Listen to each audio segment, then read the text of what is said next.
سلام كبرات تخاتلتي داسني اكسترا نلومي شوعات قنبوت كل تشحن عسران سلستنا بستدالو وزيناتات إثيوبيا بقداي كوينات السودان قداماو متأتاو بمنصاق نساكا منقون ياخد قرب دليت كم زي بالله محبارة مسودو حورات هاقرات كراخبنا بجنيفا زمرحة لوغ إثيوبيا مسكينات تقراي بزتا حز قربو لك ستات زملكات زولا حبريتا مسم جمار كوينات السودان كاب سودان ناب إرتراز أتو إرتران سدتنياتات كومدم ماب كارتوم هيواتم ساني إرتراويان بزملكات زواتس نيزا ديان صاب سومال نمت قعتات الشباب بسبعة مئتاوي تاوك ديلي يغتبل مقلت موصان كالنزا تغاللك خونيو أبزا چانل دما ناي وتر تخاتاتلتن مخان سبسكرايب كتقبرون نتاني دول ملكت كتقوغن بخبري يعدمكم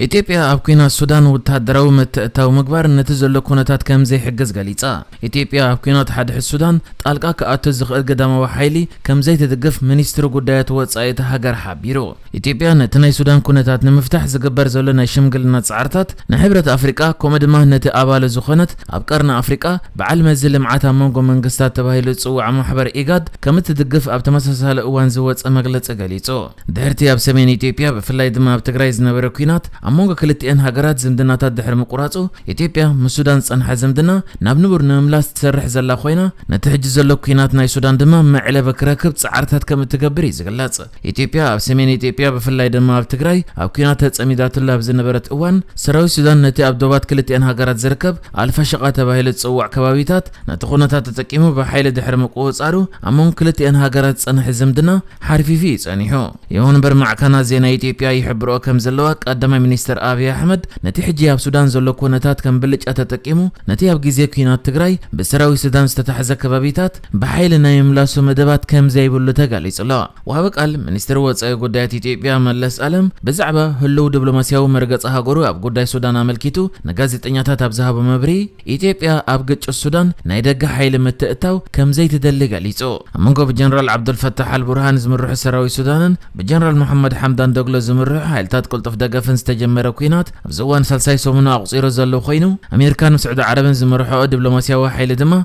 اتوكينات بدبلوماسياو منقدي كعرفيو صعرتات زقبرا زلوا زكينات كابز جمر كاكساف حجي 3510 شوعتن إثيوبياوያን ዝርከብዎም 7726 ዝበጽሑ ዜጋታት 61 ሃገራት በመንገዲ ኢትዮጵያ ካብ ሱዳን ከም ዝወጹ ይግለጽ ወሃበቃል ሚኒስትር ወጻኢ ጉዳያት ኢትዮጵያ መለስ ዓለም መግለጽ ይቀጽሉ ኣብ ሱዳን ዘሎ ግጭት ብኩሉ ወገናት ንኢትዮጵያ ዝጸሎ እኳ እንተኾነ ወታደራዊ ሓይሊ ግን ንኸምዚ ዝኣመሰለ ኩነታት ክፈትሕ ኣይክእልን ይድሕር ምባል ኢትዮጵያ ኣብ መንጎቶም ሓይልታት ከም መንጎኛ ኮይና ክትኣቱ ድሌት ከም ዘይብላ ክገልጽ እንከሎ እቲ ኩናት ግና ብዲፕሎማሲያዊ መንገድን ዘተን ንኽፍታሕ ምእንቲ ኣብ ምጥጣሕ ባይታ ኢትዮጵያ ክትሕግዝ ደለውቶ ምዃና ገሊጹ ከም ዝፍለጥ ኣብ ዝሓለፈ ቀረባ መዓልታት ፍሉይ ልኡኽ ጀነራል ዓብዱልፈታሕ አልቡርሃን ዝኾነ ዳፍዓላ አልሓጅ ናብ ኣዲስ ኣበባ መጺላ ኣብ ዝነበረ እዋን ምስ ቀዳማይ ሚኒስተር አብይ ኣሕመድ ተራኺቡ ብዛዕባ ዘሎ ኩናት ሱዳን ዘትዩ ነይሩ እዩ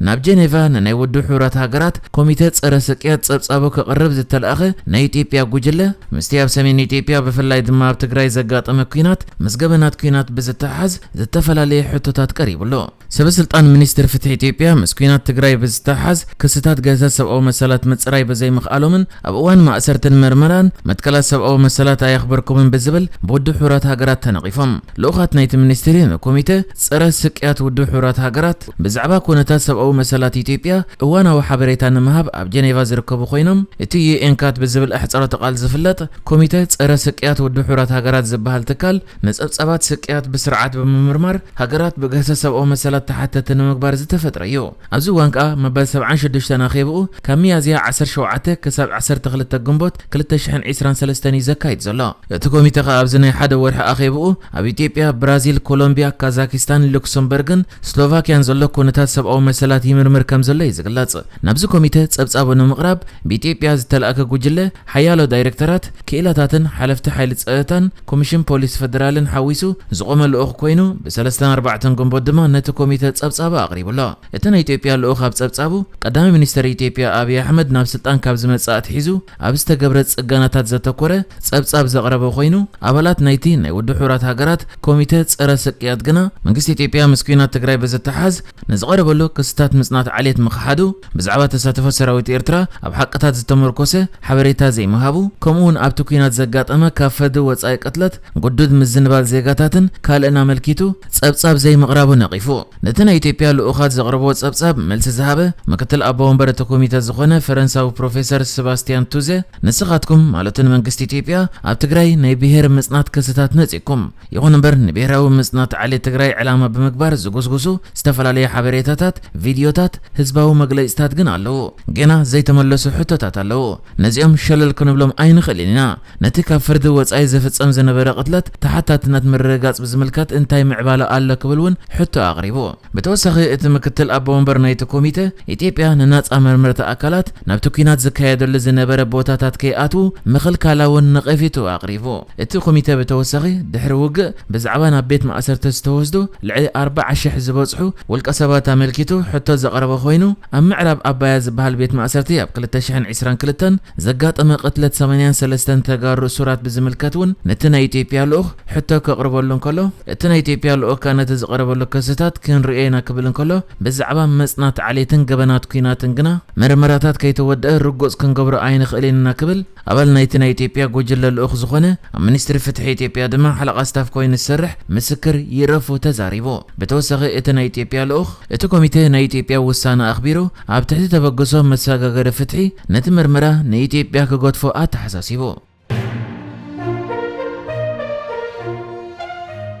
ኣብ ሱዳን ዘሎ ኩናት ካብ ዝጅምራት ሒዙ ኣስታት 3500 ዝበጽሑ ኤርትራውያን ብዘይድሌቶም ናብ ኤርትራ ከም ዝተመለሱን ኣብ ውሽጢ ካርቱም ድማ ክሳብ ሕጂ 9 ኤርትራውያን ተቐቲሎም ከም ዘለዉ ዘጋርዲያን እትበሃል ማዕከን ጽሒፋ እታ ማዕከን ዘርጊሓታ ኣብ ዘላ ዜና ኣብ ሱዳን ኣብ መንጎ ሓይልታት ቁልጡፍ ደገፍን ሰራዊት ሱዳንን ኣብ ፍርቂ ወርሒ ሚያዝያ ውግእ ድሕሪ ምጅማሩ ገለ ኤርትራውያን ካብታ ውግእ ዝካየደላ ዘሎ ከተማ ካርቱም ንምርሓቕ ናብቲ ኣብ ከሰላ ዝርከብ ማዓስከር ስደተኛታት ከም ዘምርሑ ይኹን እምበር በተን ዝመጹለን ኣውቶቡሳት ናብቲ ማዓስከር ከይኣትዉ ተኸልኪሎም ናብ ሓደ 13 ዝበሃል ኣብ ደቡብ ኤርትራን ሱዳንን ዝርከብ ከባቢ ከም ዝኸዱ ከም ዝተገብረን ካብኡ ድማ ብናይ ኤርትራ ሓይልታት ፀጥታ ናብ ኤርትራ ከም ዝኣተዉ ገሊጻ እታ ማዕከን ምእንቲ ድሕነቱ ክትብል ሽሙ ዝቐየረቶ ምስክርነቱ ዝሃባ ኤርትራዊ ስደተኛ ሓዉ ምስቶም ናብ ኤርትራ ዝኣተዉ ኣብ ሱዳን ክቕመጡ ዝጸንሑ ኤርትራውያን ስደተኛታት ምዃኑ ገሊጽላ ንሱ ኣብቲ ምስክርነቱ ሓዉ ምስቶም ካልኦት ስደተኛታት ናብ ከሰላ ኣምሪሑ እኳ እንተነበረ ናብቲ ክኸድዎ ሓሲቦም ዝነበሩ ማዓስከር ስደተኛታት ምእታው ተኸልኪሎም ብመንገዲ 13 ናብ ኤርትራ ከም ዝኣትዉ ከም ዝተገብረ ገሊጽላ ካልእ ነታ ማዕከን ሓበሬታ ዝሃበ ውልቀ ሰብ ድማ ካብቶም ናብ ኤርትራ ዝኣትዉ ኣብ ሱዳን ክቕመጡ ዝጸንሑ ስደተኛታት መብዛሕትኦም ምስ ስድራቤቶም ክራኸቡ ነናብ ዓዶም ከም ዝተፋነዉ ክገልጽ እንከሎ ሓዉ ምስኦም ናብ ኤርትራ ከም ዝኣተወ ነዛ ማዕከን ዝሓበረ ሽሙ ዝተቐየረ ኤርትራዊ ስደተኛ ግና ሓዉ ክሳብ ሕጂ ምስ ስድራቤቱ ከም ዘይተራኸበ ዘሎ ይገሊጹ ካልእ እዛ ማዕከን ኣብቲ ዘርጊሓቶ ዘላ ጸብጻባ ኣብ ካርቱም ጥራይ ክሳብ ሕጂ 9 ኤርትራውያን ብሰንኪ ኩናት ተቐቲሎም ከም ዘለዉ ሓቢራ ካብቶም ተቐቲሎም ዘለዉ 9 ኤርትራውያን እቶም 4 ኣብ ሓደ ጀብራ ተባሂሉ ዝፍለጥ ኣብ ካርቱም ዝርከብ ብብዝሒ ጀነራል መሐመድ ሓምዳን ዶግሎን ካልኦት መራሕቲ ሓይልታት ቁልጡፍ ደገፍን ዝቕመጥዎ ዝነበረ ከባቢ ኣብ ዝነበረ ምልውዋጥ ተኽሲ ኣብ መንጎ ከም ዝተቐተሉ ያገሊጻ ብጀካዚ እታ ማዕከን ኣብ ጸብጻባ ብርከት ዝበሉ ኤርትራውያን ስደተኛታት ካብ ናይ ካርቱም ኩናት ንምህዳም ናብ ደቡብ ገጾም ኣምሪሖም ከም ዘለውን ክሳብ $410 ብምኽፋል ድማ ናብ ውዩ እትበሃል ኣብ ሰሜናዊ ምዕራብ ደቡብ ሱዳን ናብ እትርከብ ከተማ የምርሑ ከም ዘለዉ ሓቢራ ይኹን እምበር ካብ ካርቱም ከውጽኦም ዝኽእል ወጻኢታት ክኸፍሉ ዘይክእሉ በርከት ዝበሉ ኤርትራውያን ክሳብ ሕጂ ኣብ ካርቱም ኣብ መንጎ ኩናት ተቐርቂሮም ይነብሩ ከም ዘለዉ ሓቢራላ ሶማል ኣመላእቲ ሃገር ብዕጡቓት አልሸባብ ዝፍጸም ዝነበረ መጥቃዕቲ ብ70 ሚእታዊት ምንካይ ከም ዝተዓወተት ሰብ መዝቲ ሃገር ገሊጾም እዚ ዓወት ክርከብ ዝኽኣለ ኣንጻር ግብረ ሽበራዊ ጉጅለ አልሸባብ ብዝካየድ ዘሎ ቀጻሊ ወተሃደራዊ ስርሒታት ከም ዝኾነ እውን ሓቢሮም ብተወሳኺ ርእሰ ከተማ መቃዲሾ ንምርግጋእ ዝተገብረ ጻዕርታት እውን ዕውት ኮይኑ ኣሎ ኢሎም ከም ውጽኢቱ ህዝቢ እቲ ሃገር ንቅዱስ ወርሒ ረመዳን ብሰላም ክኽብሩ ክኢሎም ክብል ካቢነ ሚኒስተራት ሶማልያ ገሊጹ እቲ ካቢነ ነዚ ዝገለጸ ኣብቲ ብቀዳማይ ሚኒስተር ሓምሳ ዓብዲ ባረ ዝምራሕ ሰሙናዊ ኣኺቡ እዩ ሰራዊት ሶማልያ ኣብ ዝሓለፈ ዓመት ኣብ ደቡባዊ ማእከል ሶማልያ ብዘካየደ ወፍሪ ብውሕዱ 80 ቆሸታትን ከተማታትን ከም ዘምለሰውን እቲ ካቢነ ኣመልኪቱ ብምልሻታት ዝድገፉ ሓይልታት መንግስቲ ካብ ነሐሰ 2022 ጀሚሮም ኣብ ልዕሊ አልሸባብ መጥቃዕቲ ከካይዱ ጸኒሖም እዮም ቅድሚ እቲ ስርሒት እቶም ዕጡቓት ብፍላይ ኣብ መቃዲሾን መደበራት ሰራዊትን መጥቃዕቲ ኣሕይሎም እዮም ነይሮም ብዓሰርታት ዝቁጸሩ ሰበስልጣን መንግስቲ ሲቪላውያን ከምኡ ድማ ኣባላት ዕጡቕ ሓይልታት ከም ዝቆተሉ እውን ይዝከር ኣብ መጀመርታ እዚ ዓመት መንግስቲ ሶማሊያ ሰራዊት አሜሪካ ዘጠቃለለ አህጉራውያን መሻርክቲ ሶማሊያ ዝተሳተፈሉ ሓበራዊ ስርሒት አካይድዮ ኣብ ስርሒት ድማ ለዓልወት ኣዘዝቲ ዝርከብዎም ልዕሊ 130 ዕጡቃት እስላማዊ ዕጡቅ ጉጅለ አልሸባብ ከም ዝቀተለ አፍሊጡ ነይሩ ኣብዘን ኣዋርሕ እቲ ኣብታ ሃገር ብዙሕ ህላወ ዘይነበሮ ጉጅለ እስላማዊ መንግስቲ ወይ ዳዓሽ ሓይልታት መንግስቲ ብዝወሰድዎ ስጉምታት ስፍሕ ዝበለ ቦታታት ተመንጢልዮ نحجز تدالو الزيناتات ازي نيرو بكالك ساب نرغب سلام نعخم